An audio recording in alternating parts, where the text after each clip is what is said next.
Good evening दोस्तों, मैं CP Rathore आपको क्या पढ़ा हूँ चैनल पर हिंदी पढ़ा रहा हूँ। क्या पढ़ा रहा हूँ? हिंदी। तो आज हम क्या पढ़ेंगे? आज हम पढ़ेंगे पद्य खंड का पाठ 5। क्या पढ़ेंगे? पद्य खंड का कौन सा पाठ पढ़ेंगे? पाठ 5। कौन सा पाठ पढ़ेंगे? पाठ 5। इसका शीर्षक क्या है? इसका शीर्षक है नीति काव्य। क्या शीर्षक है? नीति काव्य। क्या शीर्षक है? नीति काव्य। नीति काव्य शीर्षक में कितने कवि हैं? 2 कवि। कितने कवि हैं? 2 कवि। एक कौन है? कबीर। और कबीर जी ने क्या लिखा? अमृत वाणी। क्या लिखा? अमृत वाणी। और दूसरे कवि हैं बिहारी लाल। इन्होंने क्या लिखे? दोहे। क्या लिखे? दोहे। तो आज हम क्या पढ़ेंगे? नीति काव्य का भाग 1 पढ़ेंगे, जिसमें किसको पढ़ेंगे? कबीरदास को। कबीरदास जी ने क्या लिखा? अमृत वाणी। क्या लिखा दोस्तों? अमृत वाणी। सामान्य सी नॉलेज, कबीरदास का जन्म कब हुआ? तो कबीरदास का जन्म सन 1398 ईस्वी में हुआ। कब हुआ? कबीरदास का जन्म सन 1398 ईस्वी में हुआ। अब आ जाए किस संवत में हुआ। तो मैंने आपको बताया था, जब भी हम सन में जोड़ देते हैं 57, क्या जोड़ देते हैं? 57, क्या आ जाता है? संवत। क्या आ जाता है दोस्तों? संवत। तो क्या आएगा जी? 8 7 15 की 5, आंफला की 1, 14 1 15 की 5, आंफला की 1, तीनों 1 4। ये संवत कब आ गया? 1455 में हुआ। कब हुआ? संवत 1455 में हुआ। और सन क्या आ गया? 1398 ईस्वी में हुआ। अब कबीरदास जी की प्रमाणित रचना कौन सी है? प्रमाणित रचना कौन सी है इनकी? बीजक। बीजक कबीरदास जी की प्रमाणित रचना है, जिसके 3 भाग मिलते हैं। एक भाग है साखी, दूसरा है शबद, तीसरा है रमेनी।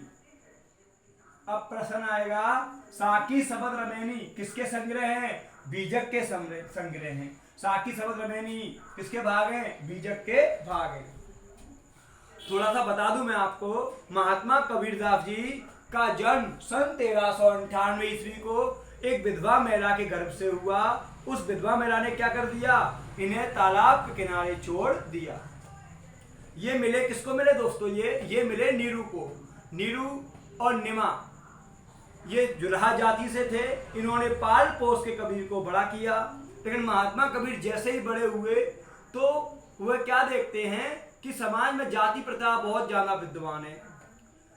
तो उन्होंने अपने आप में ठाना कि वह इस जाति प्रथा पर रोक लगाएंगे। जातिवाद है, उस समय आडंबर है, बहुत सारी कहानियां हैं उस समाज में उस समय के में। तो कबीरदास जी सबके दोहन करने के लिए जो पद लिखते हैं वह सब किसमें? बीजक में। लेकिन एक बड़ी बात, कबीरदास जी निरक्षर है। क्या है? निरक्षर कवि हैं, यानी पढ़े नहीं हैं। इनकी जो पद हैं उनका संकलन किया धर्मदास ने। धर्मदास इनके शिष्य हैं। अब आ जाए कि कबीर के पदों का संकलन किसने किया? धर्मदास ने किया। किसने किया? धर्मदास ने किया। थोड़ा मैं आपको नॉलेज और दे दूं कबीरदास जी के बारे में। अब कबीरदास जी हैं, इन्होंने जो भाषा है वह उत्तर दक्षिण पूर्व पश्चिम के शब्दों को लेके रखा है। एक बार एक महात्मा ने पूछा कि कबीर आपकी भाषा क्या है? तो इन्होंने कह दिया, हम हैं पूरब के, बोली हमारी पुरवैया। तो पता चलता है कि महात्मा कबीर की भाषा में पूर्वीपन है।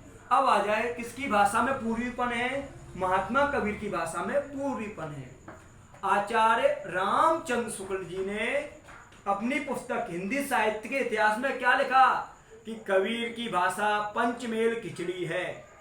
अब आ जाए, पंचमेल खिचड़ी किसकी भाषा है? कबीरदास जी की है। या सदुक्कड़ी भाषा किसकी है? कबीरदास की है। या किसकी भाषा में पूर्वीपन है? महात्मा कबीरदास की भाषा में पूर्वीपन है। अब हम पढ़ते हैं कबीर जी के पदों को। तो कबीर जी ने एक पद लिखा संगति के लिए। किसके लिए लिखा? संगति के लिए। इनकी वाणी में बड़ा अमृत है, इसलिए अमृत वाणी शीर्षक है। कबीरा संगत साधु की, जो करे जाने को, सकल वृक्ष चंदन भय, बांस न चंदन हो।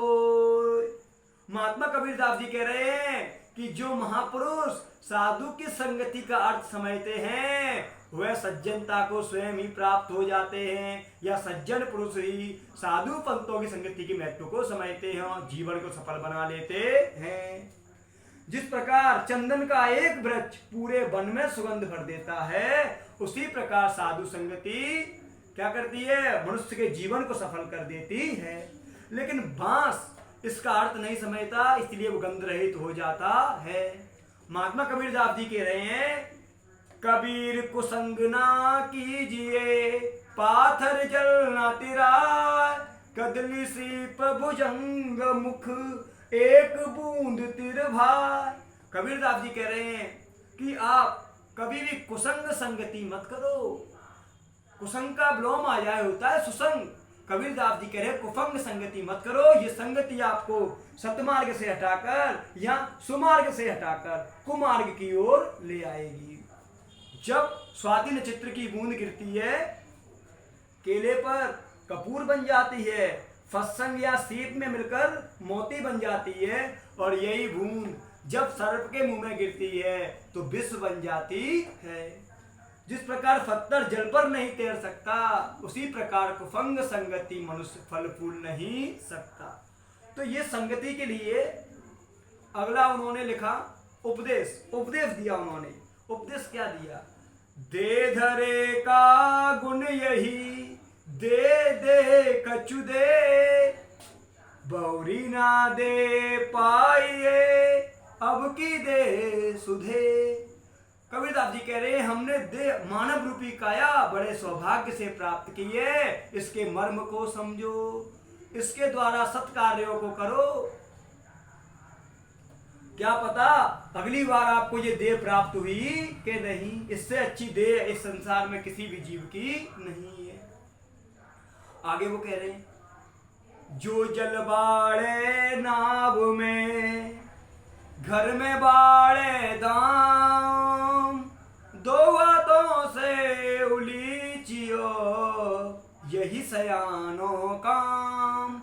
महात्मा कबीरदास जी कह रहे हैं, जब नाव में जल बढ़ने लगे तो जिसमें बैठे व्यक्ति हैं, सयाने हैं, उनका कर्तव्य दोनों हाथों से पानी को बाहर निकालना और नाव को डूबने से बचाना। उसी प्रकार अगर घर में संपत्ति बढ़े तो समय के अनुसार इसे धन दान में लगा देना चाहिए, नहीं तो ये संपत्ति रूपी जल घर को ले डूबेगा। ये उन्होंने क्या दिया? उपदेश। आगे उन्होंने एक विचार दिया। मानव शरीर पर बड़ा घमंड करता है, अहंकार करता है, लेकिन शरीर क्या है? उन्होंने बताया, माटी कहे कुमार से, क्या तू रोंदे मोय, एक दिन ऐसा होएगा मैं रोंदूंगी तो। ये तन का चाकुंभ है, लिए फिरे ते साथ, लागा टपका फूट गया, खचू न आया हाथ। कबीरदास जी क्या कह रहे हैं? मिट्टी का उपदेश देके कह रहे हैं। मिट्टी कुमार से कह रही है, अरे कुमार तुम मुझे खोद लाए और अब अहंकार भरे शब्दों से रोंद रहे हो। सत्यता तो यह है कि मिट्टी में एक तत्व हूं, मुझसे तुम बने हुए हो। मानव शरीर तत्वों से मिलकर बना है, तत्वों में विघटित हो जाता है। तो मिट्टी क्या कह रही है? कल तुम समय के साथ नष्ट हो जाओगे, तुम्हारी कब्र पर मैं ही डाली जाऊंगी, अर्थात मैं तुम्हें रोन दूंगी। सत्यता तो यह है, ये तुम्हारा तन है वह कच्चे घड़े के समान है, जिसे पानी की कुछ बूंदें ही नष्ट कर सकती हैं। जब ये मानव रूपी घड़ा या मानव रूपी सौंदर्य शरीर नष्ट हो जाएगा तो इस घड़े के फूटने पर कुछ भी हाथ नहीं बचेगा। केवल तुम्हारे सत्कर्मों की पूंजी ही साथ जाएगी। अब एक उन्होंने कहा वाणी, हमें शब्द कैसे बोलने चाहिए। महात्मा कबीरदास जी कहते हैं, शब्द समारे बोलिए, शब्द के हाथ न पाओ, एक शब्द औषधि करे, एक शब्द कर घाव, जिव्या जिन बस में करी, तिन बस कियो जहान, नहीं तो अवगुण उपजे, कह गए संत सुजान। महात्मा कबीरदास जी कह रहे हैं कि संसार में शब्दों का ही सब है, इसीलिए शब्दों को सोच समझकर मुख से बाहर निकालो। शब्द के हाथ पैर नहीं है, शब्द निराकार होते हैं। जो शब्द मीठे होते हैं वह औषधि का काम करते हैं, समाज मनुष्य को सम्मान दिलाते हैं। लेकिन जो शब्द कड़वे होते हैं, तीखे होते हैं, वो क्या करते हैं, घाव को कुरेदने का काम करते हैं। वह कह रहे हैं जिन्होंने अपनी जीभ पर नियंत्रण कर लिया, उन विद्वानों ने तो जग पर ही नियंत्रण कर लिया। अगर विद्वान अपनी जीभ पर नियंत्रण नहीं कर पाए तो समय के साथ बड़ी हानि को प्राप्त होंगे। एक उन्होंने विपर्य कहा। विपर्य का मतलब उलट बासियां, उल्टी बात कह के सीधा अर्थ निकाला। महात्मा कबीरदास जी कहते हैं, नदिया जल कोयला भई, समुद्र लागी आग, मच्छी बिरचा चढ़ गई, फुट कबीरा जाग, तिल समान तो गाय है, बछड़ा नो नो हाथ, मटकी भर भर धोए लिए, पूंछ हटा रहा। हम जानते हैं ना नदी जलती है, ना कोयला बनती है, ना समुद्र में आग लगती है, और ना मां से बड़ा बच्चा होता है। लेकिन कबीरदास जी क्या कह रहे हैं, आज के इस युग में यहां वो रहस्यवाद को प्रकट कर रहे हैं, आत्मा परमात्मा के संबंध का वर्णन कर रहे हैं। महात्मा कबीरदास जी कहते हैं कि आज के इस युग में ऐसा लग रहा है जो हृदय है, हृदय रूपी नदी सूख गई है, ज्ञान रूपी जो समुद्र है उसमें भी मोह माया की अग्नि लगी हुई है। वह कह रहे हैं कि ऐसा लगता है कि मच्छी बिरचा चढ़ गई, उठ कबीर जाए। कबीर तू जग जा, क्योंकि अब आत्माओं ने शरीर का त्याग कर दिया है, आत्मा रूपी मछली वृक्षों पर निवास करने चली गई है। वह कह रहे हैं कि मोह माया या माया की तो जो माया है वह तो तिल समान है, उसकी आफत उफना इच्छाएं, बछड़ा नौनो हाथ की, इन इच्छाओं का कभी अंत नहीं होता।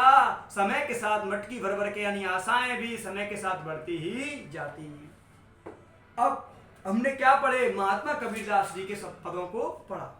अब आए कि एक कविवर वह एक आचार्य थे, आचार्य महावीर प्रसाद द्विवेदी जी। उन्होंने एक बात कही, वाणी का डिटेक्टर है कौन, महात्मा कबीरदास। अब आ जाए वाणी का डिटेक्टर किसे कहते हैं, महात्मा कबीरदास को कहते हैं। दूसरा प्रश्न आ जाए, कबीर के पदों की भाषा है सदुपकड़ी, यह भाषा में है पूर्वीपन। ये किसने कहा, आचार्य रामचंद्र शुक्ल ने कहा। अपने समय के कुफल समाज सुधारक कौन है, महात्मा कबीरदास। जन्म कब हुआ, 1398। संवत पूछ ले 57 जोड़ दो, क्या हो जाएगा 1455 संवत। अब आए कबीर की प्रमाणित रचनाएं बीजक, इसके कितने खंड हैं, साकी सबद रमेली।